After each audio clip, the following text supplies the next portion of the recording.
Ça nous fait nous demander ce matin à quoi vont ressembler les voyages dans 50 ans. Anthony Morel, les avancées de la technologie, notamment de l'IA, vont permettre de réinventer totalement le transport aérien. J'ose même pas imaginer ce que ça va donner dans 50 ans. Vous avez raison, vous allez être surprise, je pense, à maints égards. Je vais faire un petit exercice de futurologie ce matin en me basant sur un certain nombre d'innovations qui sont en cours de développement, mais aussi sur un rapport qui a été établi pour le compte d'EasyJet, c'était il y a 1 ou 2 ans, par des experts en technologie, des universitaires et des prospectivistes, comme on dit, sur à quoi ressemblera un voyage en 2070. Alors effectivement, ça commencera à l'aéroport. On va gagner beaucoup de temps à l'aéroport sur tout ce qui est contrôle, par exemple. Il n'y aura même plus besoin potentiellement de passeport. C'est ce qu'imaginent ces chercheurs, c'est-à-dire qu'en fait, tout passera par la biométrie. On entrera dans l'aéroport, il y aura des caméras intelligentes avec de la reconnaissance faciale. Bon, les défenseurs des droits individuels vont pas forcément être contents, mais bon, ça fonctionnera comme ça. Et donc, on sera capable à chaque instant de dire, voilà, Sandra Gandoin, elle est à cet endroit-là, là, elle vient de passer, elle est en salle d'embarquement.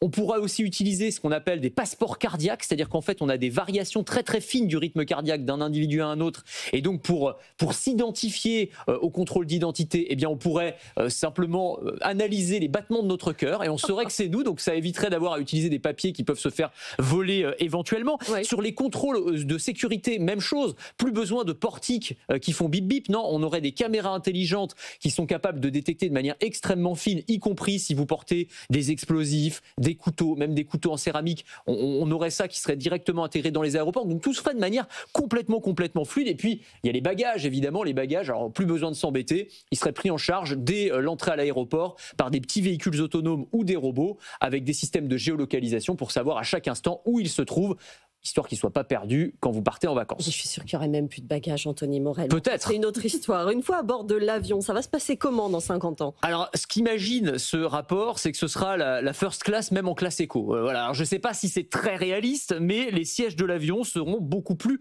confortables qu'aujourd'hui. Ils utiliseront notamment des nouveaux types de matériaux qui épouseront parfaitement la forme de notre corps et leur température s'adaptera à notre température corporelle pour qu'on n'ait ni trop chaud ni trop froid. Les petits écrans, vous savez, qui sont sur les sièges, bon, c'est pas forcément génial, ils seront remplacés par des petits projecteurs qui enverront des images dans notre champ de vision quasiment comme des hologrammes. Ça, ce sera extraordinaire. Et puis, eh bien, les sièges de l'avion, alors pour les phobiques, pour les stressés de l'avion, ils seront équipés aussi de petits capteurs électroniques qui analyseront notre niveau de stress en temps réel. Et si on voit que vous êtes trop stressé, alors ce sera envoyé vers la tablette de l'hôtesse de l'air ou du steward qui pourra détecter le niveau de stress et donc, je sais pas, vous proposer un petit verre à boire, histoire de vous calmer un petit peu. Un petit massage éventuellement, voilà, avec ces sièges qui seront extraordinaires. Ils pourront peut-être vous masser aussi le dos pour que vous soyez un petit peu plus détendu. Est-ce que c'est réaliste tout ça et surtout, est-ce que c'est pas un peu anachronique alors qu'on n'arrête pas de répéter que l'avion pollue et qu'il faut limiter au maximum nos déplacements? On se dirige pas vers du moins. Non, alors c'est vrai. Alors sur l'aspect environnemental quand même, ce qu'imaginent ces chercheurs, c'est qu'en dans 50 ans, on aura le temps d'aller vers de la navigation zéro carbone avec le développement de l'hydrogène, le développement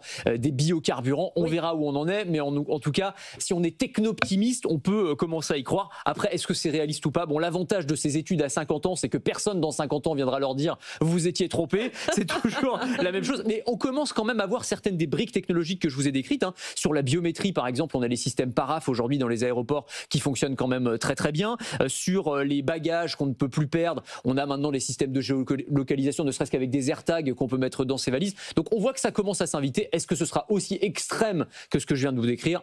Ça, on en reparle dans 50 ans.